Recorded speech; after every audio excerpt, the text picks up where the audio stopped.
Welcome to week 3. Last week, we talked about ideas, startup ideas that come from pain, from specific customers. This time, we'll talk about the second method or the second source for ideas, and that's ideas that come from change or trends. And essentially, the key question that you're asking or answering with an idea is what are the trends or what trends offer an opportunity and what could you do when it happens or when it reaches a certain value. So changes do create opportunities. I think we can agree on that. Most people are afraid of change, not entrepreneurs. You're probably not afraid of change. Big changes create big opportunities. Huge changes, massive changes, create massive opportunities.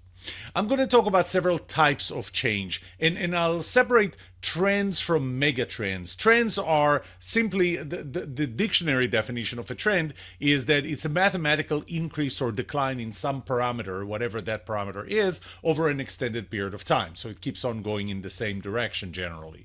A mega trend has a much more significant impact on a very large population or the entire world. And then I'll give you a few examples. So one source of trend or one trend, a type of trend, is politics. Politics is not necessarily just, Democrats versus Republicans or national politics. Politics are, for example, regulations, new laws, things that happen between countries. So, for example, 9/11 I would consider a political change because it changed something in the dynamics, in the political dynamics between countries. New laws that are created. And I'll give a few examples later. And as you can see, there are up changes, down changes, but the most important part is that they're very, very sudden. They may not be huge, but they're sudden. So all of a sudden there is a law and something changes. All of a sudden there was 9/11 and something changed. And it changed in a matter of hours, really. But until laws and changes in policies and regulations changed, these changes are very, very fast. A second type is the economy. The economy keeps changing. The economy changes generally always in the same direction, and that is up. But over time, you can see that it's consistent. In shorter period of times, there is what we call the business cycle, and the business cycle has booms and busts. It has times of great economic growth, and it has times of recessions. But there is still a cycle, and they still generally move in the same direction. The next one is nature. Nature changes. Nature typically doesn't change suddenly unless, a meteor hits Earth, in which case nature will change very, very dramatically. But changes such as global warming or climate change. So the climate is changing and it's changing gradually. So it's pretty smooth and typically it gives you an opportunity to change or to adapt to that change because it changes slower. Next is society. Society changes, our norms change, our behaviors change, our values change, and they change constantly, they change over time. Sometimes they don't always change in the same direction, but in this context, I'm going to talk about consumers. Consumers is part of society. Any idea what the fastest change is, what the fastest trends are? I bet you said the word technology. Technology moves very, very fast. And I actually did some research for my first book, Bowling with a Crystal Ball, on how fast technology trends change, but also how predictable they are, because as it turns out, they are predictable. So if I take everything out and I just leave technology and society, I mean consumers and the market behaviors, where technology hits what we as consumers need or want, this is where you see disruption. Okay, so there are 4 sources of changes generally. The first one is I would call social cultural. So for example, working couples. It didn't used to be. It is today. Couples do work. Both of them do work. Population is aging. The average age is increasing. Health consciousness. That's all changes. These are all social cultural changes. Then you have technology. So things like Internet of Things, IoT, Internet ubiquity, artificial intelligence. I'll have a video separate just about artificial intelligence. Biotechnology, for example, GMO, lab grown meats, even 3D printing of meat, believe it or not. Healthcare technology in general, whether it's remote diagnostics. Something interesting that I learned about recently is AI counseling, AI therapists. Regulatory. All of a sudden, a decision to legalize marijuana. Well, that creates a change. That's a change that you can adapt to. Immigration. Any new immigration policies create changes, regulatory changes. Economic changes, low interest rate. Right now we have a high interest rate, but the interest rates are going down. Is there an opportunity there? Emerging third world economies that we used to ignore, and now all of a sudden we realize that maybe there are opportunities there. Corporate downsizing. So these are kind of 4 areas of changes, and you can see that they kind of correlate to the 5 areas that I described before. The next thing about a change or a trend is the scope. What is the scope? Some are megatrends. Megatrends have huge impact, and they have climate change, for example, impact on the entire world. Artificial intelligence, it's a huge change. Self-service as a trend, it's a trend, it's a global trend across every industry. E-commerce across every industry. Remember when you used to go to a store to buy things, and now you do it on Amazon or anything like Amazon? So these are megatrends. Those are the big changes. Some trends are minor, are local. For example, USB 3, which I was part of. USB 3 is, it's a minor change. It's only a change that people in technology care about, people who use technology, and there are a lot they care about. And it's really gradual from going to USB 2 to USB 3, then to USB-C, and so on. Not a huge change.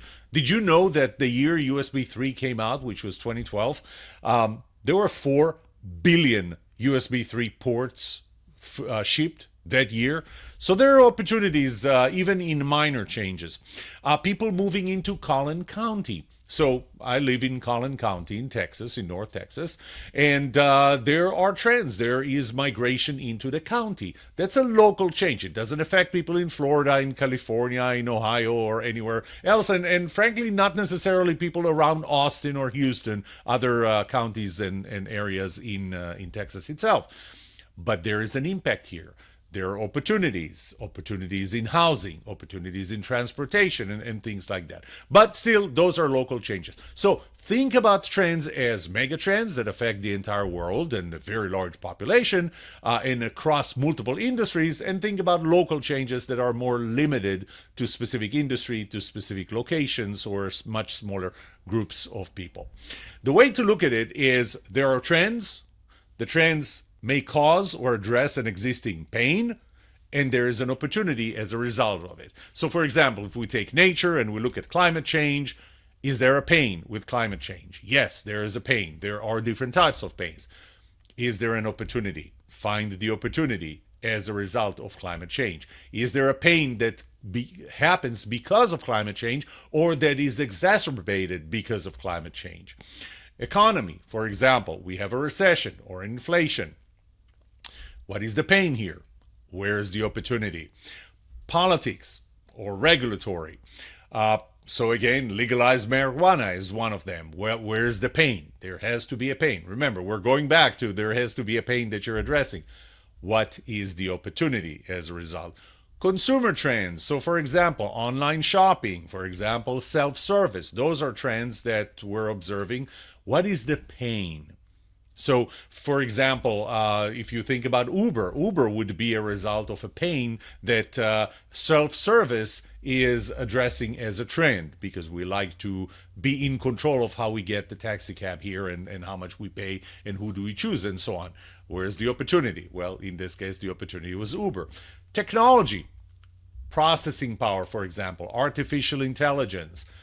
Where is the pain that this trend creates an opportunity? So again, the way to look at it is what is a trend, or where is a pain that a trend affects as an opportunity. And you're going to have as homework to come up with a pain and how a trend affects that pain, or how you can harness a trend to solve that pain.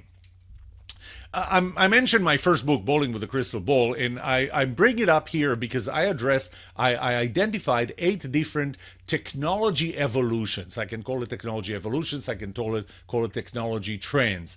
So, for example, things used to be electronically analog, and then they became digital. Then they became software-based. Things used to be mechanical. Then they became electromechanical, like electric motors. Then they became solid state.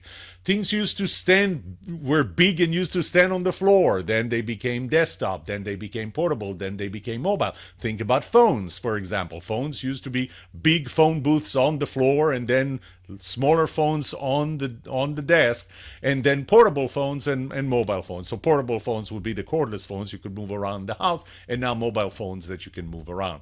The information used to be offline. Now it is more mobile, personal information, much more self-service.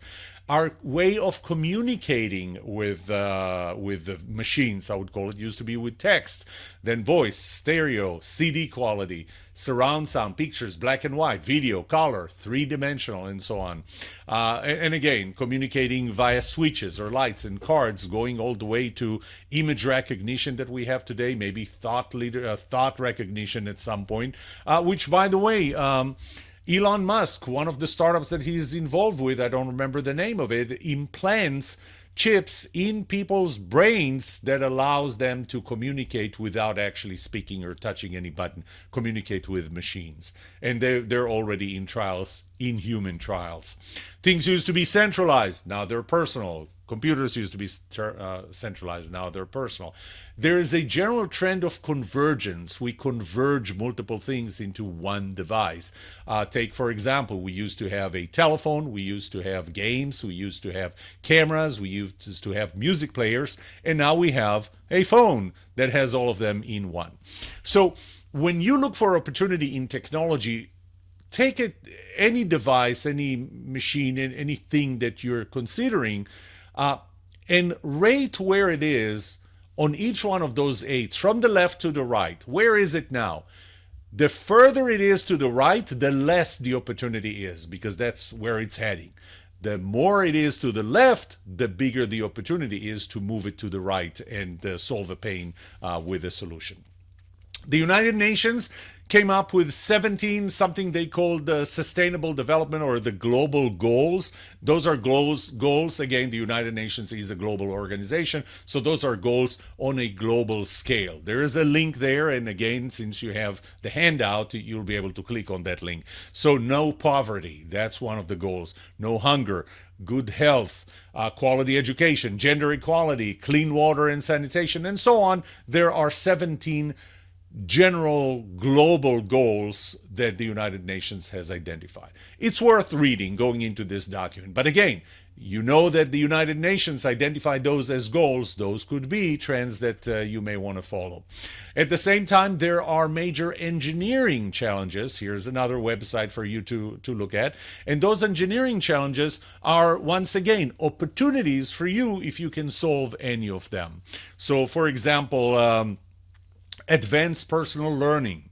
I think COVID, when we all of a sudden went home and had to study remotely, that made a change. Advanced health informatics today, getting your test results on your phone and so on. So there are multiple engineering trends here, or engineering challenges, I should say, that again pose opportunities. Now, one of the areas where you may want to look for trends and see, if you remember when I talked about the timing of different industries and the window of opportunity, one area is, where is money being invested? One of the 3 windows of opportunities was capital.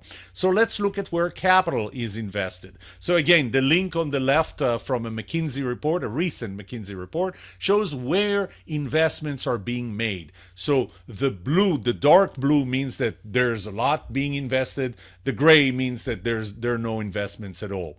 So if we look at the top, cloud and edge computing. This is where a lot of investments are being made right now. If we go to the bottom, future of space technologies, apparently not a lot of investments made in that area. So that would be another source for you to identify trends, and that is, where is money being invested? Where are the investments? Another area to find trends is, where are people being hired?